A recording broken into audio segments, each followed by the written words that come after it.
Hi, Jerry. Hi, Kim. How are you today? Good. And hello to you, Mr. Alojo. Can we call you DJ? Yes, you can. How y'all doing?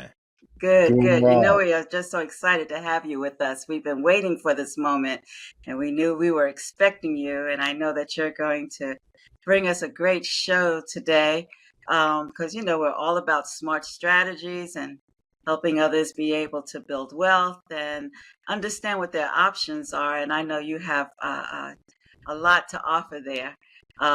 But those who don't know that you are a author of a book, The Foreclosure Fix.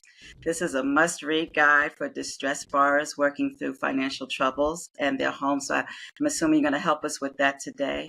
So I don't want to take up too much time. I just wanted to welcome you and thank you for being with us. And I'm going to let you come forward with how you would like to share this information with our audience. Awesome. Well, the first thing I'm going to say is, I'm not sure you got the right guest on today because you threw out a lot of accolades, and I just want to make sure that the audience it knows what to expect. She just asked DJ Alojo here, so whoever she was talking about a second ago, I'm not sure who that person is, but I appreciate it. We're gonna manifest it for 2025. That's right. That's right. Absolutely. But no, in all seriousness, I'm grateful for the opportunity to be on the podcast, to share with your listeners, to be on the show, to share with your listeners kind of all the work that, we have been doing and the things that we've been doing to help homeowners who are facing foreclosure. As you know, when people are going through those stressful times, especially with their finances, everything becomes a blur. They get frustrated, they're annoyed, they're tired, all those different emotions. And so our goal is to help people kind of channel those emotions in the right path to get a solution and ultimately kind of change their financial futures. And so that's our mission. Our goal is to help 1 million homeowners successfully navigate foreclosure. And that's the work that we love to do and that we're excited about. And that goes in tandem with all the work we do in real estate. But before we dive into there, I know y'all got a summit coming up that y'all have been talking about, and I don't know if we let the audience know. So before I get into my spiel, I would love to learn more about that summit coming up in April. Absolutely. So for those of you that don't know, we've changed our format a little bit and our focus. And one of the things that we're trying to do going forward is a couple of different things to help people enhance their wealth and protect their assets. So in April the 5th, we are having the Wealth Protection Summit here in Ponte Vedra, Florida at the Sawgrass Marriott. In that conference, we're going to have some renowned speakers. Unfortunately, DJ is going to be out of the country because he would have been one of those renowned speakers for us. We're going to be so disappointed. We planned it for him, but he's not going to be here. So anyway, we're going to be talking about trust. We're going to be talking about tax strategies, family legacies, and how to start and take action to protect your wealth. The other thing that we're doing, we have the Covenant Fund, which is for accredited investors who are looking for a passive way to increase their wealth. The fund returns 8 to 12% and a 50% share of our profits. So those are the two big activities that are coming down the pike for us this coming year. And we wanted to start it off by, talking to you, DJ, as, you're our leadoff hitter for the year. So having said that, I want to get back to you and tell us, how did you get started? How did you get into the real estate game?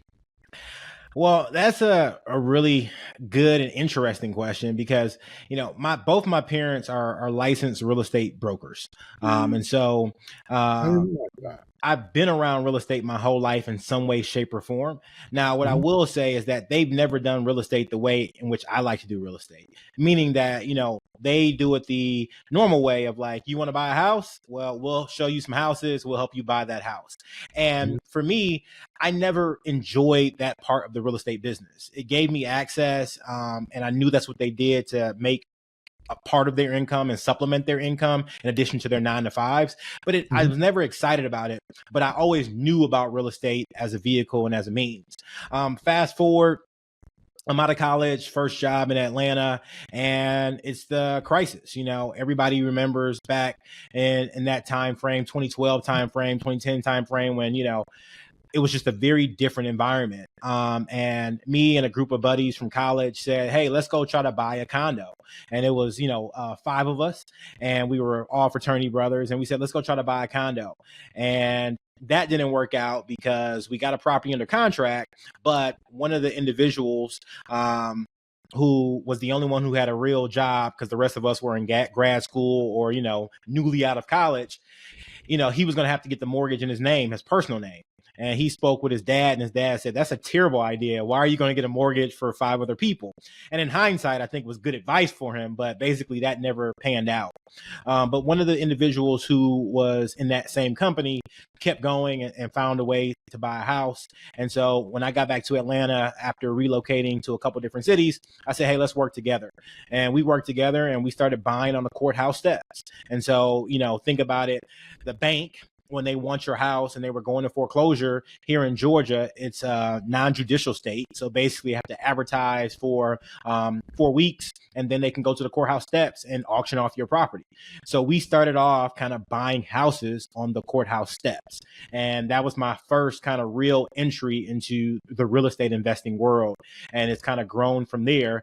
And my experiences being a bidder at the courthouse step and then also helping people along the way are kind of what generated the insights I have that I share in the book and the work that we've done for the last, 16 years.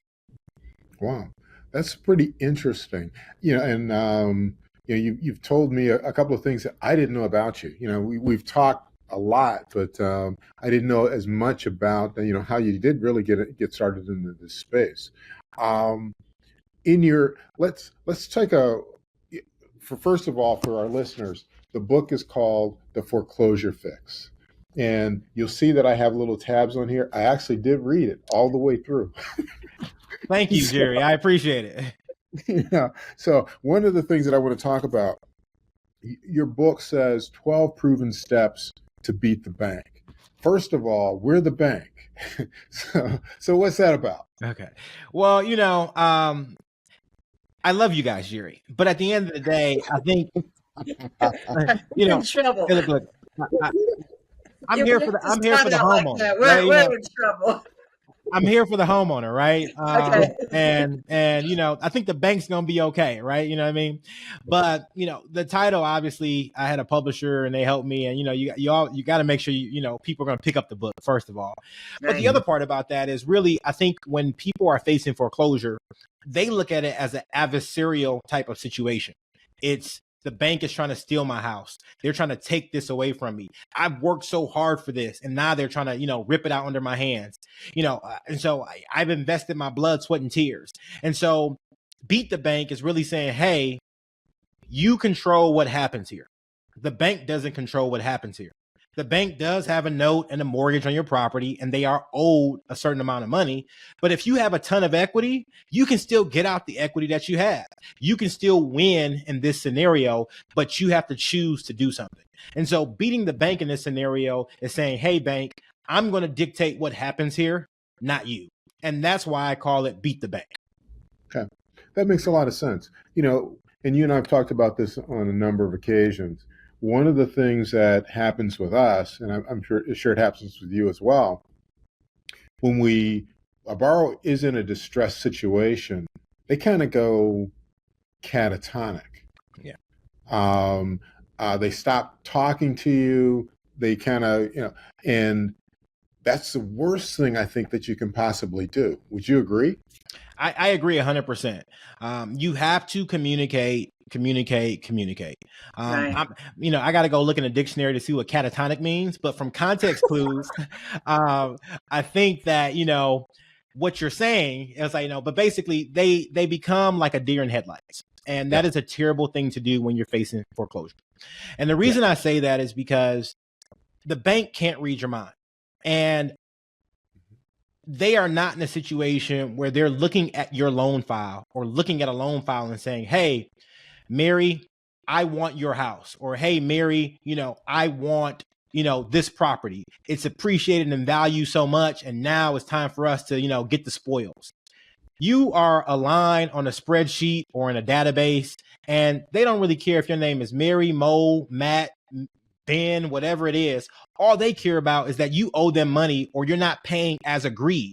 And so they want to solve that problem. And if you're able to come to the table and solve that problem, then things go on as normal. And if you're not, you need to communicate when you'll be able to solve that problem, but not just when you'll be able to solve that problem, how you're going to do it, in what time frame, and how do we get past this situation. And so when people go dark, they say nothing. They don't respond to legal invoices or not invoices, sorry, legal demands or letters. And they put themselves in a situation where the bank only has one option, and that's to, go through the foreclosure process to get back, the asset so they can pay their investors. And I think the delusion that a lot of homeowners have is that every bank is like JP Morgan Chase or like Bank of America, and they just have billions and billions and trillions of dollars, right?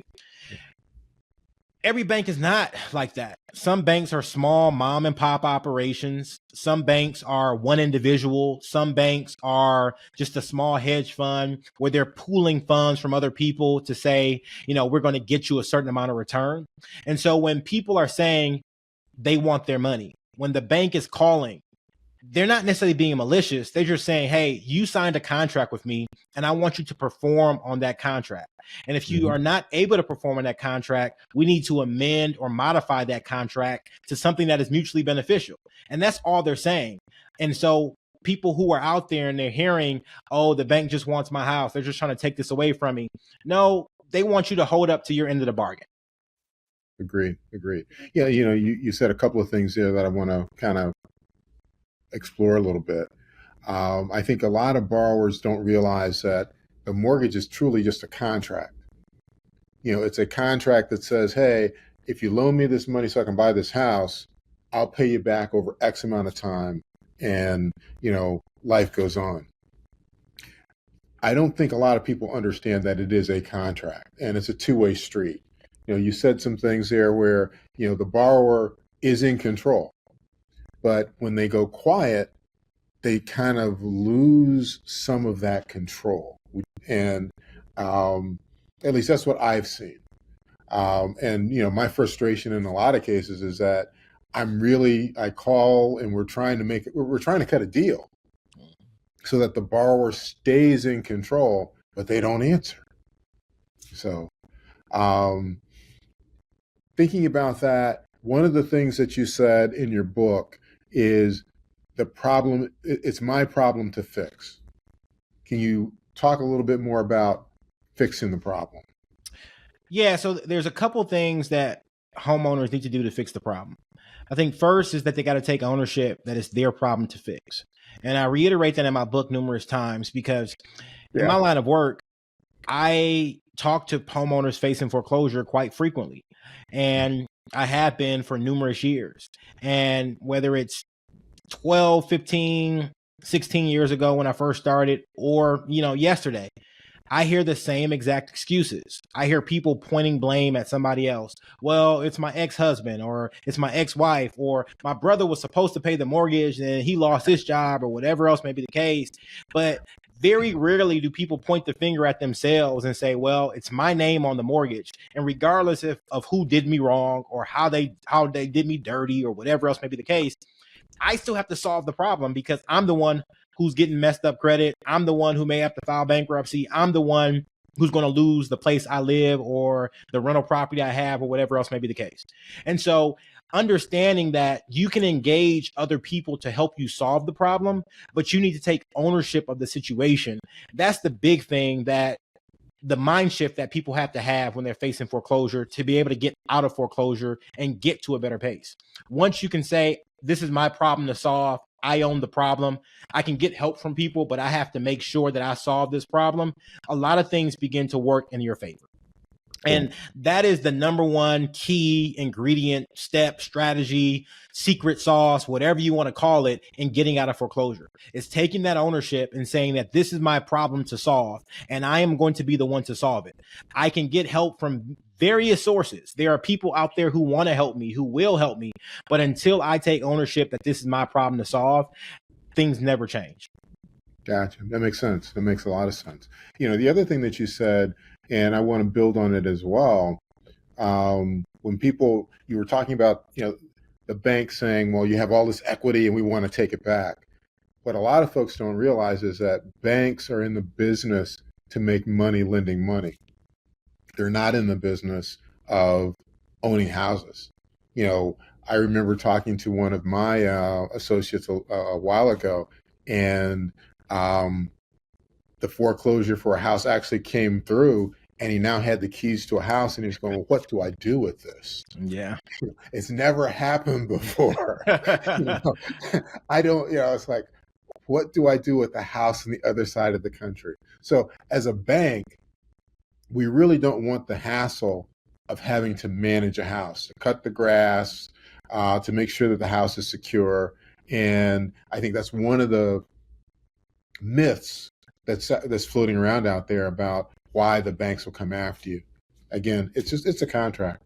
So 100%. And that's the thing that people need to realize. The bank doesn't want the house. They want the money, right?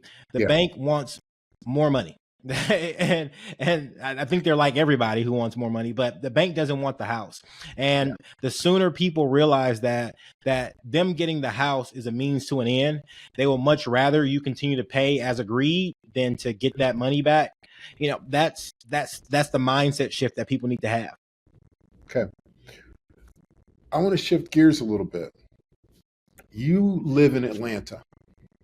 And one of the things that really got us bonded in a lot of conversations, you invest in New York and New Jersey.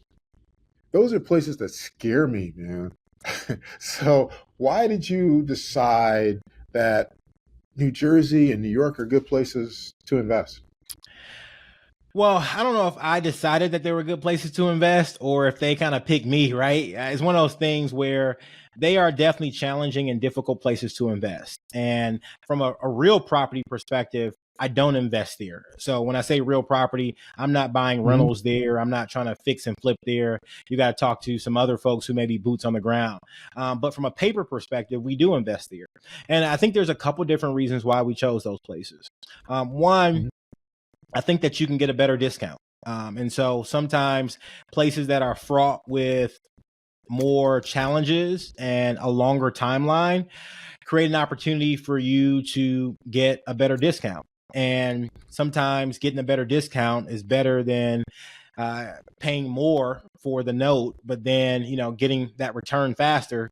I still got to do the same work, right? The other thing is about the team. It's all about the team who you have and the people who you're working with. So if your team feels comfortable, meaning you have the right attorney, the right servicer, the right asset managers and things like that who can deal with those situations, then you should feel confident going into that situation that you'll be able to get a positive resolution. The last thing about those areas is the opportunity and the availability of inventory. I think typically when you go into spots like a New Jersey or New York, you may see more inventory because you have less people who are willing to go there.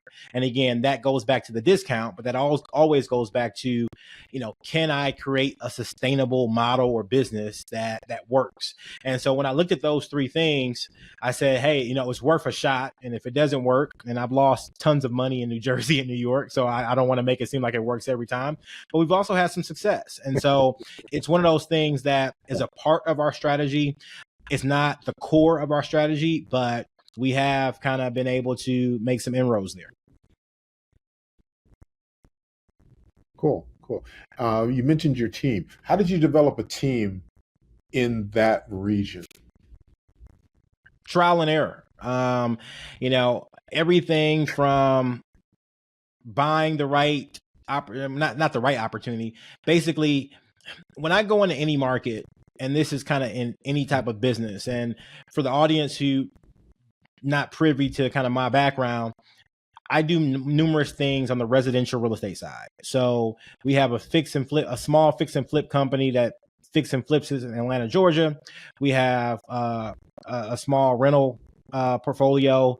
We also do some property management. And so I'm very heavily involved in the real estate world. And just for full disclosure, everything I say here is not legal advice. I'm not an attorney. I don't play one on TV. I may look like one from time to time, but I have no legal licensure. So just want to throw that out there, right? So I am a licensed builder and licensed broker, but just want to throw that out there. So nothing I say can be used against me, right?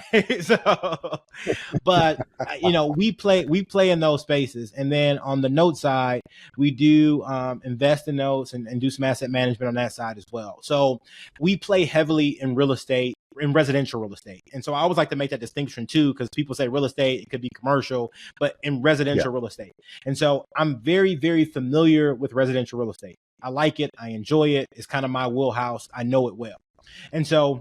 Mm-hmm. From that perspective, when I look at building a team anywhere, whether it's, trying to buy a property in another state or whatever, I look to see, all right, what is the least amount of investment I can make to try to get the trial and error that I'm going to have done more expeditiously. And so that's exactly what I did with New Jersey and New York, is that, I said, hey, I'm willing to spend X amount of dollars in order to try this. And so I did that. And I work with some law firms that were good at what they did from a business perspective, but they charge astronomical rates, right? And so that's just the learning lesson, cost of doing business. And so you go through that trial and error, then you find, one or two firms that you like, and then you say, okay, I'm going to just stick with them and keep going back and forth. And that's what happens. And so now, we have a decent set of law firms that we can use in those states who are familiar with us, whose pricing is more favorable or more in line what we think it should be for that type of state. And so it's going through that process. And then on the asset management side, day to day, we have done different strategies to figure out how we asset manage, whether it's us on the phones, whether it's, trying to use different software to keep up with it, using, Google Sheets to keep up with it, whatever way. And so you just kind of go through those different iterations and phases. But I think what happens with most people is that they get afraid to start. Like they're trying to figure out, hey, who's going to be my attorney and who's going to, work on these REOs when you don't even have any notes or REOs, right? Typically, when you get into the problem, you will find a solution. So like, I'm not thinking about who's going to change the engine on my truck, until the engine stops, right? So I'm going to keep riding it, and then when it stops, I'll figure it out, and so that's the same thing I do in business, where if I'm interested in something, I try to do as much research as I can for free, and then eventually you got to spend some coin, and I just try to spend the least amount of coin as possible. So if it goes bad, I don't lose too much, and if it goes good, I keep investing. Yep. Makes sense. We have very similar philosophies. I look at risk and look at my measure for risk is how much can I lose and where can I lose it? And then once I've kind of walked through all of that, then I make the decision. And if it's money that I can't afford to lose, then I don't do the deal. Yeah. And I think you have a very similar philosophy. It's just you got to go out there, you got to try something to see what happens. 100%. And I think that is what hurts a lot of different investors and people who may have a 9-to-5 or who look at different investment opportunities, is that inertia to start. And what you will find is that you will fail at so many different things in life, but that's not a problem, because all you need to do is win at one thing, right? I have tried numerous different businesses that have failed. I have tried some businesses that were successful, but just weren't scalable past, me making $500 a month or something like that. You know what I mean? And so the goal is to keep on trying, because I also have businesses where I just wasted $5,000 or $3,000 or whatever, but you got all these kind of micro tries, and eventually you get to something that's like, okay, this business is good. It could go really far. And that's kind of the process for most entrepreneurs in general, is just to say, I'm going to risk enough money that I got to be serious about it, but not so much that it's going to deter me from what I'm doing in other areas. And eventually you stumble across something that you really like and that you're really good at, and that can have good upside for the long term. And I think that that's the same thing that, you all have found, and what you and Kim do so well is, you're very skilled at what you do, and being able to analyze and create opportunities for you and your investors, pays great dividends. I agree. And, we definitely enjoy it. So that's great. One final thing to talk, what's on tap for 2025 for you? Where do you see yourself going? Well, I think that is a great question to ask in January, because, everybody has their goals, their vision boards, their things out. But I think one of the things and one of the realizations I've had in the last few years, and I think in some ways you always know this, but as you get older, but then also as you have more different life experiences, you realize that it's not really about the amount of money you make, but it's more about the people you're making it with, and the joy that you have as you make it. And so for me in 2025, my goal is to continue to get around smarter, sharper, more intellectual, fun people. So that means I'm going to get around Kim a lot more and a lot less around Jerry, moving forward. But that being said, the goal for me is just to continue to level up the network, and be around people who it's fun to do business with, who you are learning from, who you just enjoy working with. And that's kind of in every sector of my life, friend group. And I have great people around me. So I'm not trying to criticize the folks who are around me who may see this, but it's just about that, always kind of getting better, always looking to work with people who you enjoy. And the money will come. The money always comes when you're doing what you love, and when you're working with people who are smart and talented. And so it's to do more of that, number one. And then number two, from a pure investment perspective, we do an exercise that I learned from a guy named Dykes Boterford every year, where, I think he called it like, culling the herd. I think, maybe it was a rancher or farmer term, but basically we go through all of our investments, notes, stocks, real estate, whatever things that we look at as assets, and say, all right, how is this serving me in this season of life? Right? Is the rate of return on it still good? Is the return on equity still good? Does it still make sense for where I'm at in my life right now? Does it make sense for where I see myself in the future? And if it does, we keep it. If it doesn't, we figure out a way to sell it or divest from it. And so in 2025, we're just doing more of that, saying, all right, how do we, sell off some, rental properties that don't necessarily work for us? How do we look at some notes or some places and say, well, we probably won't buy there anymore?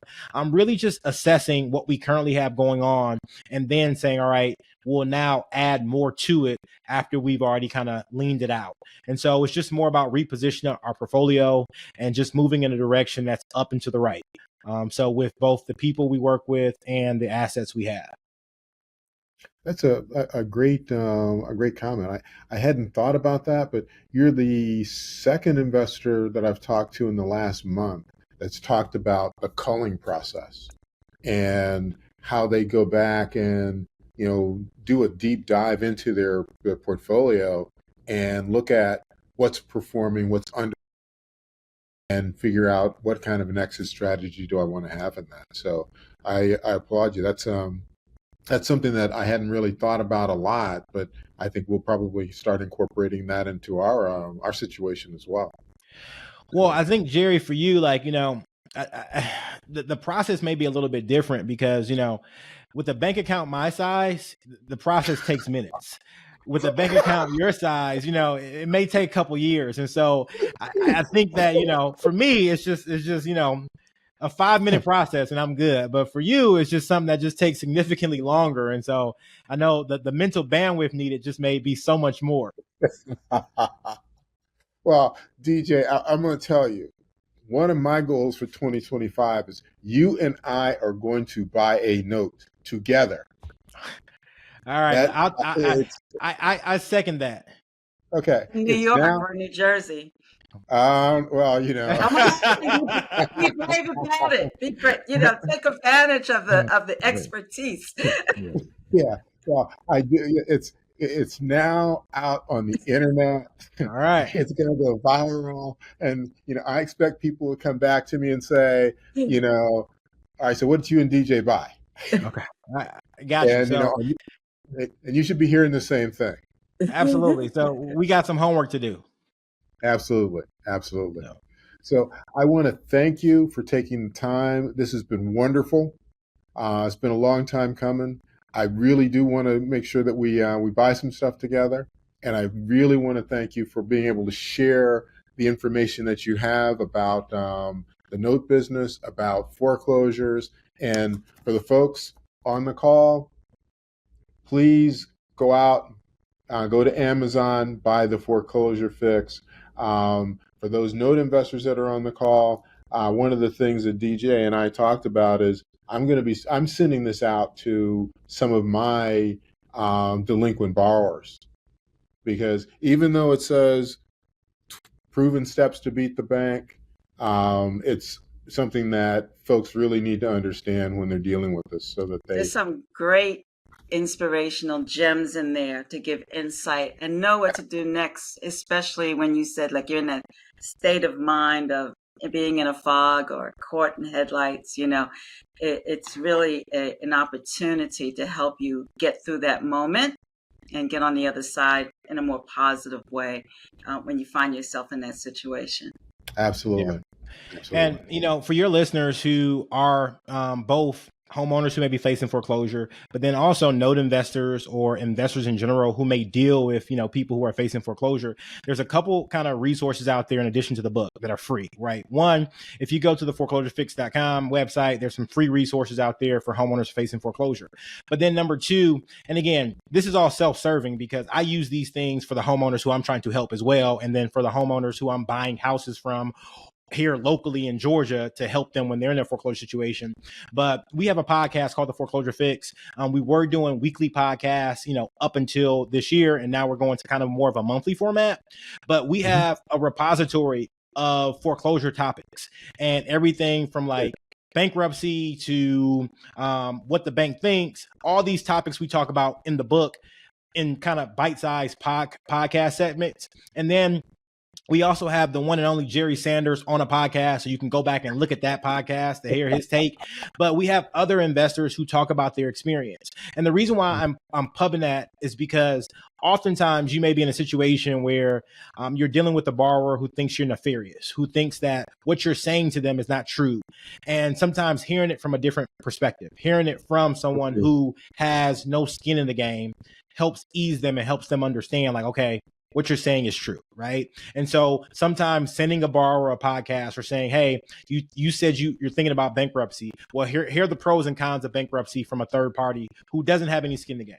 It helps out a lot and also puts you in a situation where someone else can be the bearer of bad news or good news, and you get out of it. So just kind of keep that in mind for your listeners out there who may need additional resources if you're communicating with your borrowers. Absolutely. That sounds great. Hey, DJ, can you repeat where people can go to get that information? Yes. So the website is simple. It's theforeclosurefix.com. And if you click on there, you see everything about the book. But then you can also click at the top for podcasts or resources. And then you'll see a link to free resources. And then you will also see a link to our podcast history, where you can go and check out previous podcasts, previous guests, previous topics, and things like that. Very good. So thank you so much. This has been fantastic. Yeah. I know our viewers will enjoy this. Absolutely. Well, thank you both for the opportunity. Again, I'm just grateful that you both are in my circle. Hopefully I'll see you all in Nashville, maybe in May. That may be the next time I see you both in person. But I look forward to seeing how the progress of the fund is going. And then I want to see about this summit to see if I can get a recording, or, maybe put me on Zoom while you got your phone on FaceTime or something like that, since I won't be able to be there in person. Yeah, we're working on it for you. Okay. That sounds Thank like you a plan, so much. my friend. Okay. All right. Take Thank care. you. All right. Bye-bye. Bye-bye.